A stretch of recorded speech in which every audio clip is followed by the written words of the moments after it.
Petik. Yuk. Ya, halo, selamat sore untuk teman-teman iPhone yang menonton video ini.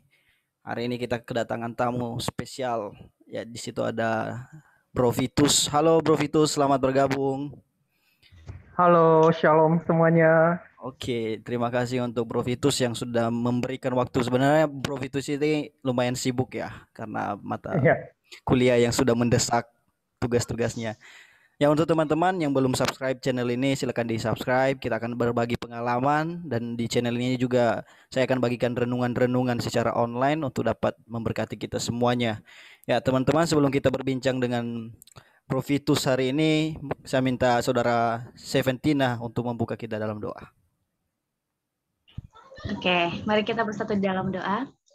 Segala pujian dan hormat hanya kepadamu ya Bapa. Pada sore hari ini kami sangat bersyukur untuk kasih dan anugerah Tuhan, sehingga kami boleh bertemu secara virtual saat ini. Tuhan, kami mau berbincang-bincang seputar tentang kehidupan. Biarlah Bapa, apapun yang kami bahas, apapun yang kami diskusikan saat ini dapat menjadi berkat bagi kami, bahkan bagi teman-teman sahabat podcast iPhone. Terima kasih Bapak, terima kasih ya Tuhan. Inilah doa dan permohonan kami landaskan dalam nama Yesus Kristus. Haleluya. Amin. Ya, terima kasih untuk Seventina yang sudah membuka kita dalam doa. Ya, kalau boleh mic-nya dibuka aja, nggak terganggu kok. Kecuali kalau terlalu ribut sekali. Oh ya, halo Bro Vitus, selamat datang. Ini kita mau kupas banyak tentang Bro Vitus hari ini, karena banyak juga yang penasaran sebenarnya tentang Bro Vitus. Ya, sebelum kita bertanya-tanya, kita memberikan waktu dulu untuk Bro Vitus memperkenalkan diri secara singkat. Dari mana asalnya dan kuliah jurusan apa gitu. Ya, silakan. Ya, sebelum kita kenalan, saya mau nyapa teman-teman semua dimanapun berada. Shalom semuanya. Shalom. Perkenalkan, nama saya Halo. Vitus Juli Agustinus Telombanua, biasa dipanggil Vitus. Saya asli Nias, dan saat ini saya semester 6 kuliah di salah satu STT Teologi di Jakarta. Seperti itu. Kalau boleh tahu udah semester berapa, Bro? Udah semester 6. Wah, dan sebentar lagi ya mau ini. pergi praktek ya. Senior, udah punya banyak junior berarti nih. Iya, lumayan lah.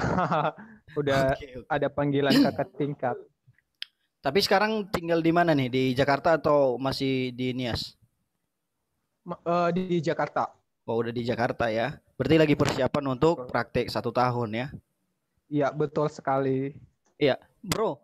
Kamu kan sekolah teologi nih. Kita mau tahu dong masa lalunya seperti apa sih? Apakah kamu itu memang dari kecil sudah baik-baik sehingga mau masuk pendeta supaya melanjutkan kebaikan-kebaikan di masa lalu? Atau seperti yang kita lihat kan banyak tuh anak-anak teologi yang dahulu hidupnya latar belakangnya hancur-hancuran. Atau ketiga ini, ada 3 opsi nih.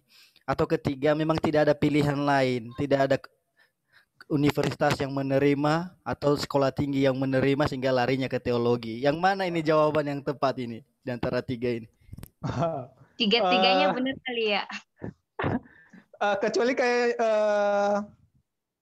Kecuali nomor 2 sih, Asyap. Iya, betul sekali.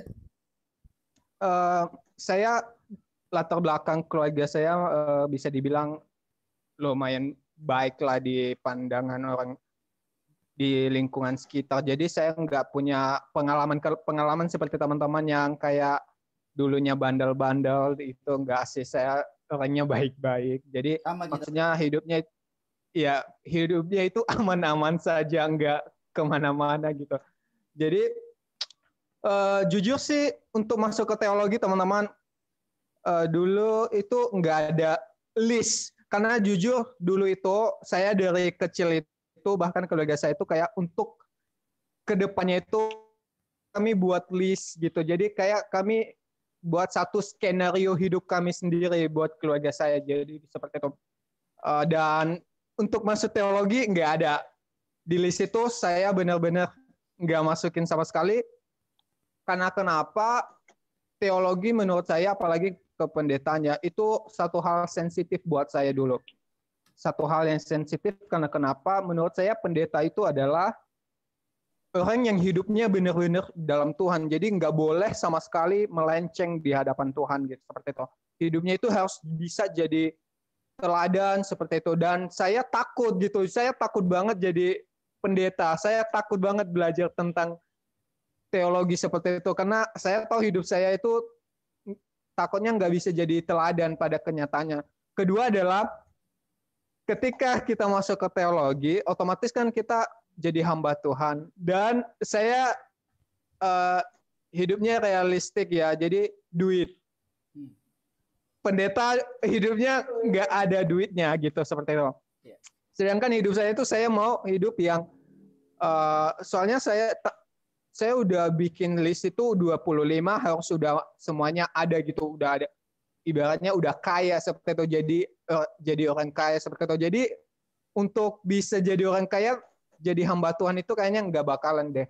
Kalau mau jadi hamba Tuhan, mau kaya, jangan pilih hamba Tuhan karena duitnya nggak ada seperti itu dulu. Oke. Tadi kan itu dibuat beberapa list ya, kita tadi dengar dari ya, Titus dibuat.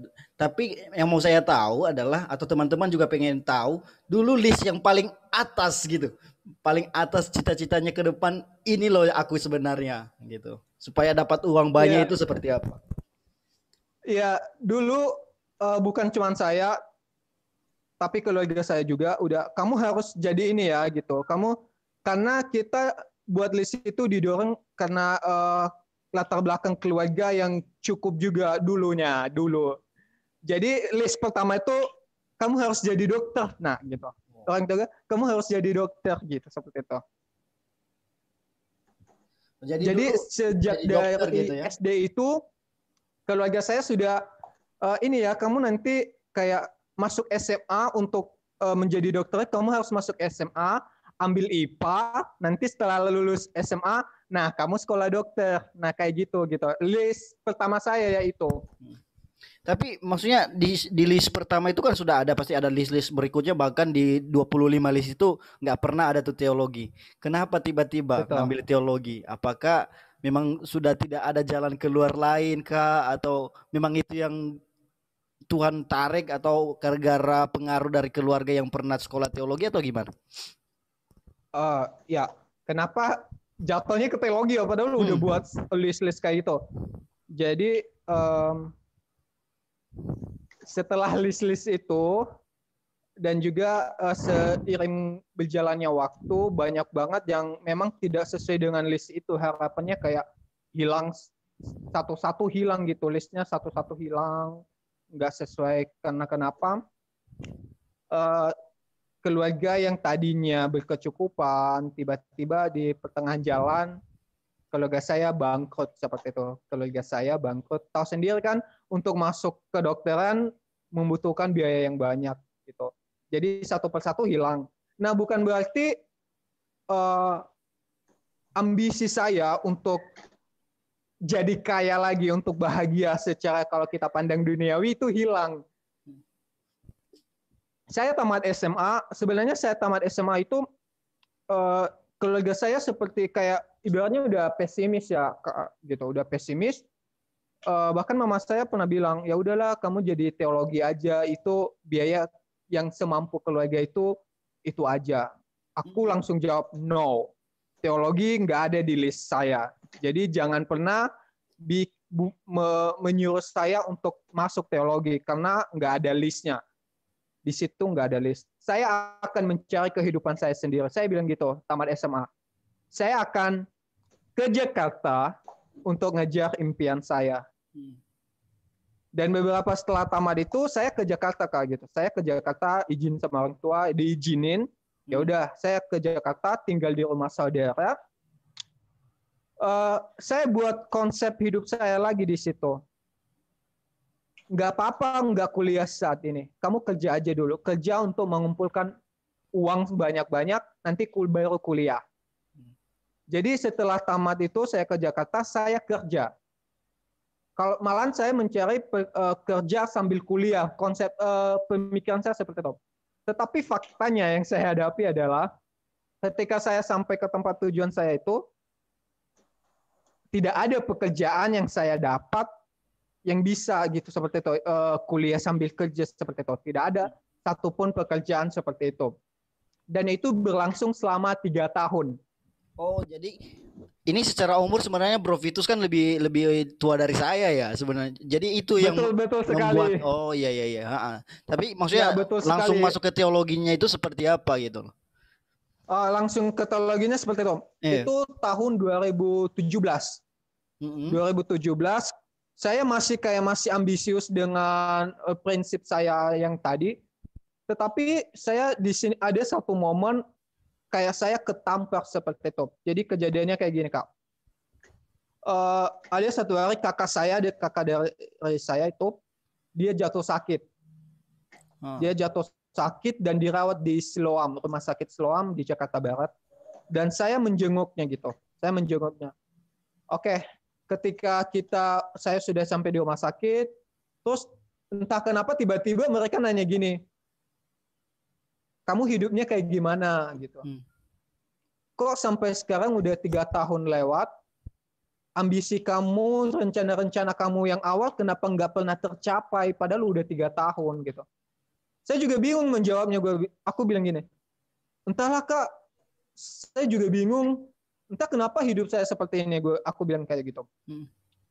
Terus tiba-tiba abang saya berlatar teologi udah duluan, udah bilang, satu pertanyaan yang benar-benar menampak saya seperti itu. Apakah di setiap rencana kamu, itu kamu bertanya sama Tuhan dulu nggak? Dan itu kayak ada petir jeng gitu kan. Oh astaga, aku baru sadar Kak, selama hidup aku baru sadar. Aku nggak pernah sama sekali bertanya sama Tuhan atau membawa dalam doa gitu setiap apa yang saya mau kerjakan seperti itu. Dan dia bertanya seperti itu. Dan dengan malunya saya menjawab seperti itu. Belum gitu. Saya bahkan jarang berdoa, gue bilang gitu. Saya cuma hanya mengandalkan kekuatan saya gitu. Dengan serasa saya pintar, dengan kepintaran saya merasa saya bisa gitu. Ternyata hasilnya nihil seperti itu. Jadi dia bilang, kamu pulang dari sini, coba deh kamu tenangkan diri kamu, mulai berdoa sama Tuhan. Apakah setiap yang kamu kerjakan, yang kamu pikir kamu bisa itu, apakah itu sesuai dengan kemauan Tuhan dalam kehidupan kamu? Apakah itu tujuan hidup kamu gitu, seperti itu. Nah, seperti itu. Di situ saya sudah kayak ketampar gitu kan, Kak. Setelah itu saya pulang malamnya itu masih kebayang-bayang gitu pertanyaan itu terbayang-bayang, dan malam itu saya ngambil satu itu ya, mulai berdoa sama Tuhan gitu, Tuhan, saya nggak tahu apa tujuan dalam hidup saya seperti itu. Saya merasa dengan kemampuan saya bisa gitu mengejar semua impian saya. Ternyata tidak bisa gitu. Dan saat ini saya baru sadar gitu. Jadi apa sih Tuhan yang mau dalam kehidupan saya gitu? Apa sih yang Tuhan inginkan dalam kehidupan saya kalau bukan yang pernah saya list saya itu bukan sesuai kehendak Tuhan. Jadi apa maunya Tuhan gitu? Dan itu nggak langsung kejawab ya. Itu nggak langsung kejawab. Itu kejawabnya itu hampir 6 bulan, bayangkan Kak gitu. Baru terjawab tadi pertanyaan itu ya? Iya, baru terjawab 6 bulan seperti itu. Dan setiap malam saya berdoa seperti itu. Apa sih Tuhan yang mau kerjakan dalam kehidupan saya? Dan 6 bulan itu, hampir 6 bulan itu baru ada jawaban. Aku mau kamu jadi seorang pelayan gitu, seorang yang melayani, yaitu hamba Tuhan. Wow, amazing ya. Berarti langsung memang kamu temukan jawaban itu ya. Akhirnya kamu ngambil komitmen untuk masuk teologi. Dan itu walaupun aku udah dapat, aku juga masih keras hati Kak gitu. Jangan sampai Tuhan, itu nggak mungkin, gue bilang gitu. Itu nggak mungkin gitu. Tapi semakin saya menolak, itu semakin kuat gitu. Iya, kamu harus jadi, maksudnya aku maunya hidup kamu yang kayak gitu. Oke. Mungkin ada pertanyaan dari Seven. Kita sore ini kita pantai dulu Vitus dengan pertanyaan-pertanyaan ini. Silakan. Ya, Kak Vitus, tadi akhirnya dari beberapa persoalan, problema yang udah dihadapi, akhirnya memilih teologi kan? Nggak tahu sih ini pilihan terakhir atau bagaimana. Nah, tetapi dalam setelah memilih perkuliahan jurusan teologi ini, ada nggak sih hal-hal istimewa yang justru akhirnya kakak peroleh dari jurusan teologi ini kan, dan kakak akhirnya berpikir, oh teologi ini lebih bagus daripada apa yang pernah aku pikirkan sebelumnya. Ada nggak sih kak? Mungkin Tentu bisa berbagi ada sedikit. sampai sekarang. Ada satu hal yang ternyata Tuhan nggak salah milih saya jadi teologi, karena apa yang saya putuskan hari ini ternyata saya bukan cuma dapat satu gitu. Ibaratnya saya bukan cuma jadi anak teologi, tetapi ada beberapa keinginan saya dulu malah baru dapat setelah saya masuk teologi gitu. Jadi dulu itu sebenarnya saya suka banget dari SMP. Aku pengen banget deh jadi WL, aku pengen banget deh jadi singers di gereja. Tetapi sebelum masuk teologi itu nggak pernah kesampaian. Pengen banget deh jadi melayani di gereja, tetap nggak kesampaian seperti itu. Tetapi ketika aku jadi masuk teologi ini, aku jadi dapat semuanya gitu loh. Ilmu teologinya dapat. Sekarang aku bisa WL di gereja gitu. Sekarang aku bisa melayani anak-anak. Seperti itu. Jadi kayak ambil 1 dapat 5 seperti itu. Itu adalah menurut saya hal istimewa banget gitu yang Tuhan kasih. Jadi masuk teologi, apa yang saya impikan dari dulu itu kesampaiannya di sini gitu. Ya, jadi sebenarnya apa yang dulu diimpi-impikan yang mustahil kalau nggak masuk teologi gitu. Sangat sulit caranya untuk mencapai itu, tapi ketika masuk teologi malah memudahkan ya, begitu ya. Iya, betul banget. Iya. Oke, mungkin ada lagi pertanyaan Seven atau gimana? Jangan langsung kita akhiri, baru mulai soalnya. Oke, kita lanjut lah ya, kalau mungkin Seven lagi sibuk atau bagaimana. Tadi Vito sudah bercerita bahwa hal-hal yang dulu dia impikan setelah masuk teologi justru di situ baru dapat jawabannya. Nah, sekarang gini. Ya sorry, tadi agak terganggu ya jaringannya. Oke. Mas, udah kedengaran belum suara saya? Udah. Oke, kita lanjut ya. Ini kan udah sampai di titik di mana semester 6 itu persiapan untuk praktek 1 tahun. Saya juga dulu pernah praktek 1 tahun. Nah, seperti apa sih persiapan 1 tahun? Udah siapkan khotbah banyak atau udah banyak bertanya dengan senior atau bagaimana ekspektasinya gitu loh di daerah? Kan itu daerah yang kamu nggak pernah datang kan, belum pernah datangi gitu. Ekspektasi. Ya, halo? Iya, halo. Oke. Silakan Tus. Iya. Jujur ini tempat saya akan melayani 1 tahun ini di luar ekspektasi saya ya. Karena jujur juga saya punya tempat tersendiri sebenarnya di mana saya maunya gitu di melayani.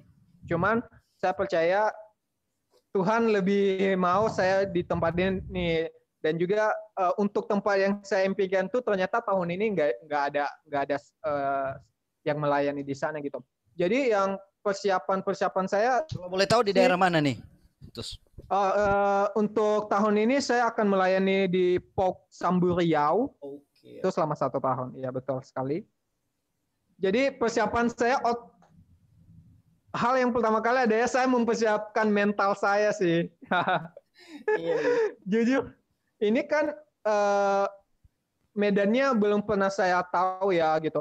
Tapi yang saya dengar dari kakak tingkat itu lumayan menantang, karena kenapa? Katanya sih kalau lewat darat ketemu harimau sama ular, kalau lewat sungai ketemu buaya gitu. Bayangin dong, kayak nggak ada jalan yang aman buat saya seperti itu. Gitu seperti itu. Jadi saya harus mempersiapkan mental saya secara matang banget gitu, supaya saya di sana jangan sampai gitu kan belum setahun minta pulang gitu kan. Tapi maksudnya secara mental udah mulai dipersiapkan lah ya. Udah banget. Tapi kalau informasi dari sana secara teologi, apa kira-kira yang perlu dipersiapkan? Informasi dari orang-orang yang pernah di sana. Entah khotbah atau bagaimana? Ya, khotbah udah pasti gitu katanya. yang saya dapat sih khotbah itu harus dipersiapkan udah pasti, karena malahan dibilang itu kayak setiap harinya itu kita harus melayani gitu. Selain minggu kita juga harus melayani di rumah-rumah jemaat seperti itu. Jadi memang khotbah itu harus dipersiapkan dari sekarang gitu. Seperti itu. Oke.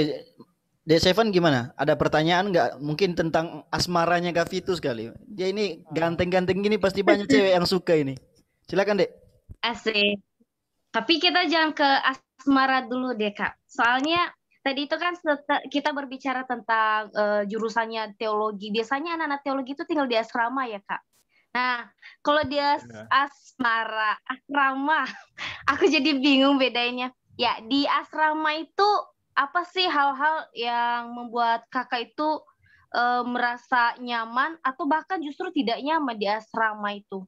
Terus kemudian suka berantem nggak? Biasanya kan di asrama itu ada percecokan seperti itu. Dari kakak, apa pengalaman Kak Vitu sendiri seperti apa? Iya, jujur ekspektasi saya tentang asrama itu jauh banget ya. Saya berpikir sebelum masuk asrama itu orangnya pasti akan baik-baik, hidupnya ya namanya anak teologi ya harus baik ya gitu kan, baik-baik, nggak suka kenakalan seperti itu, nggak ada hal-hal yang negatif.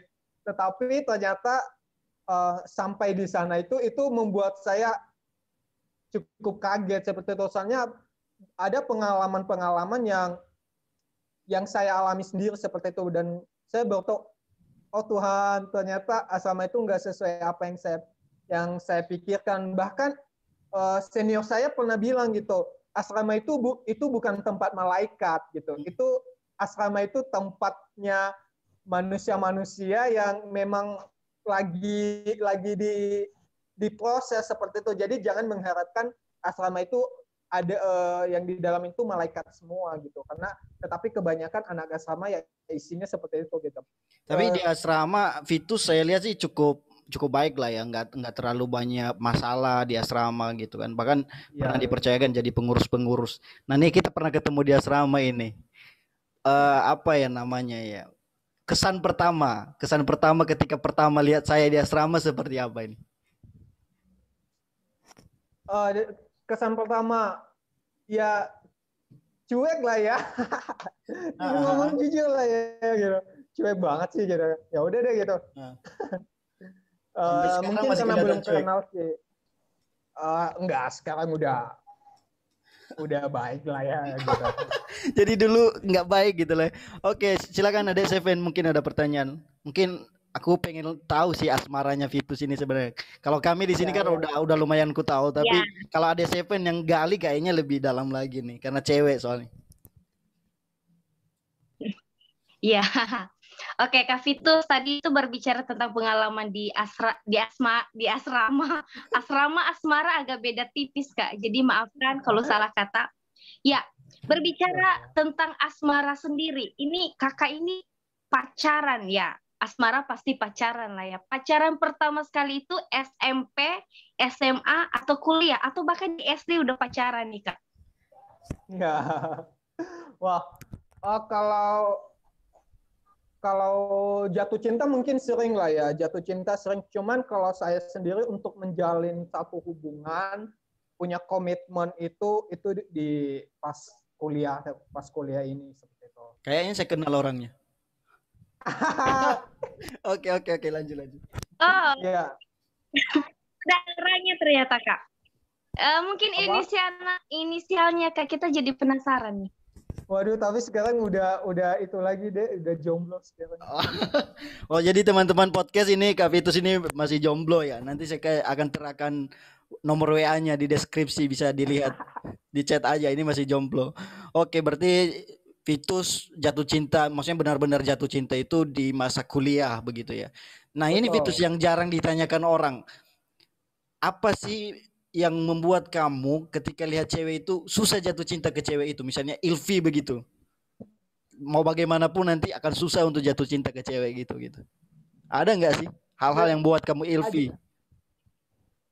Ada. saya menilai orang itu mungkin ya nomor satu fisik ya, cuman seiring berjalannya waktu sifatnya gitu. Saya nggak suka cewek yang petakilan seperti itu Kak. Yang agak genit-genit gimana gitu ya? Atau gimana? Genit-genit, terus kesana kemari gitu orangnya gitu. Saya paling anti sama cewek-cewek kayak gitu gitu. Oke. Jadi kalau teman-teman yang Artinya dia nonton nggak video bisa ini yang menjaga kalem-kalem boleh mendaftar ya. ya. Tapi ini pertanyaan terakhir tentang asmara. Udah berapa mantannya sampai hari ini? Wow, mantan.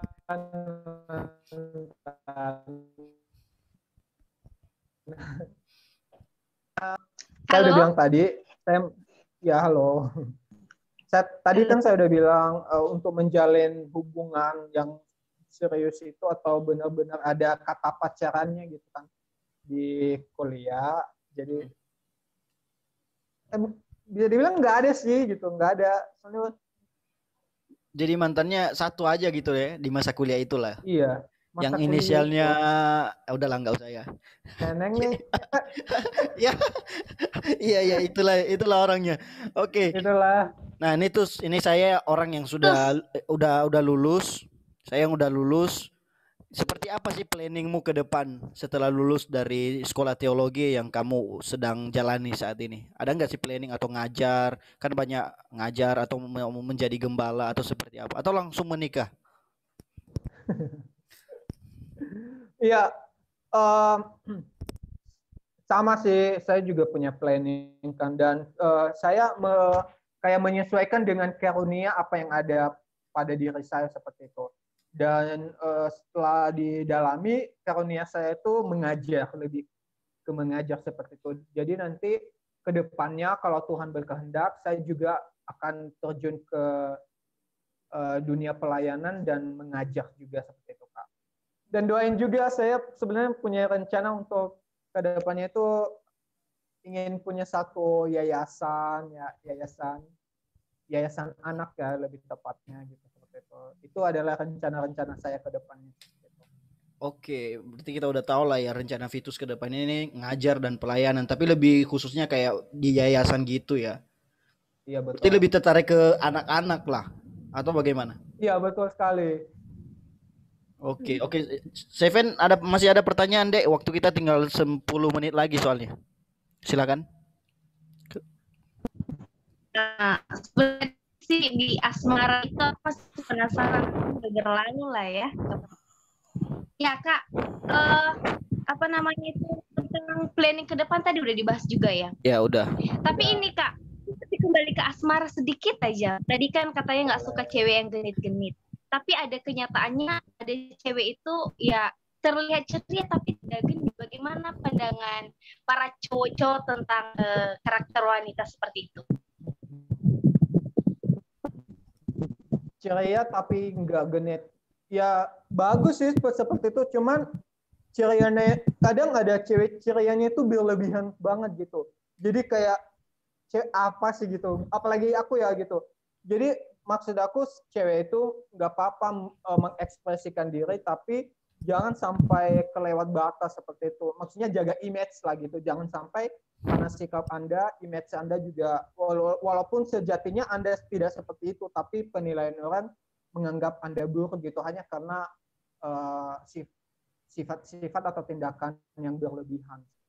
Oke, kalau boleh tahu ini Vitus, dalam perjalanan studimu lah, ada nggak sih kata-kata yang menjadi motivasi untuk dirimu sendiri gitu? Misalnya kayak ada orang kan never give up atau bagaimana gitu. Kalau untuk dirimu sendiri, untuk memotivasi diri sendiri itu ada nggak sih? Tentunya ada, apalagi kalau saya tantangan terberat saya adalah ketika saya balik lagi ke umur saya ya gitu kan, karena saya telat kuliah tadi. Jadi kadang iri gitu sama teman-teman saya yang seumuran udah dapat pekerjaan. Aku aja masih muda kan udah selesai. Udah selesai gitu kan gitu. Ya, okay. Jadi saya memotivasi diri saya sendiri gitu. Saya lupa nih. Tuhan bekerja dalam kehidupan kita itu sesuai waktunya seperti itu. Jadi waktu sama orang lain dan waktu Tuhan dalam hidup saya berbeda. Jadi cukup jalani aja karena waktu Tuhan itu adalah waktu yang terbaik buat. Amin, amin. Bisa disimpulkan bahwa masing-masing orang punya proses ya, punya proses sendiri, nggak harus sama. Betul banget. Nggak harus sama. Ya, betul banget. Nah ini Vitus, kamu kan udah punya nih motivasi untuk dirimu sendiri. Coba dong kasih motivasi untuk teman-teman yang nonton video ini yang mungkin saat ini lagi sedih, lagi galau juga untuk melanjutkan kuliah, apalagi dengan pandemi atau lagi kehilangan pekerjaan. Seperti apa sih motivasi yang dari kamu? Gitu. Kita pengen dengar. Motivasi ini saya ambil dari perjalanan hidup saya juga ya Kak. Motivasi saya mungkin yang bisa saya bagikan ke teman-teman adalah apapun rencana dalam kehidupan teman-teman, jangan pernah berjalan sendiri. Andalkan Tuhan di dalam setiap rancanganmu, karena sejatinya adalah rancanganmu bukan rancangan Tuhan. Seperti itu. Karena Tuhan punya tujuan yang terbaik dalam hidupmu. Iya, jadi betul. Andalkan Tuhan dalam setiap rancangan. Terkadang kita mikir bahwa ini rencana yang terbaik menurut kita, tapi belum tentu menurut Tuhan itu adalah yang terbaik. Iya betul banget. Itu kayak pengalaman aku sendiri kan. Betul. Gitu. Tadi udah bikin list 25, ternyata tujuan Tuhan 25. Bukan itu. Oke. Sakit banget sih kecewanya gitu. Tapi ini Vitus, aku mau tanya paling terakhir dalam pertanyaanku. Nanti tinggal jawab ya dan tidak saja. Ke depan kamu ada nggak harapan untuk menjadi lulusan cum laude? Ya pasti dong. Tapi dengan perjalanan yang sudah dilalui, kira-kira ada nggak indikasi akan jadi cum laude? Ada ya. Oke, puji Tuhan. Tuhan ada. Ya teman-teman juga Kak Seven kita akan bantu dalam doa Vitus biar nanti pas wisuda disebutkan tuh nama-nama yang cum laude, ada namanya Vitus. Keren banget. Oke, thank you Vitus untuk waktunya pada sore hari ini. Sudah berbagi pengalaman dari tadi yang 25 list, pengen jadi dokter, jadinya hamba Tuhan.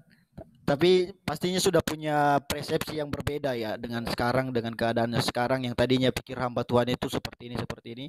Ternyata menjadi hamba Tuhan realitanya seperti yang sedang dijalani, bahwa kita memang melayani bukan untuk dilayani. Ingat bahwa Tuhan Yesus sudah melayani kita terlebih dahulu.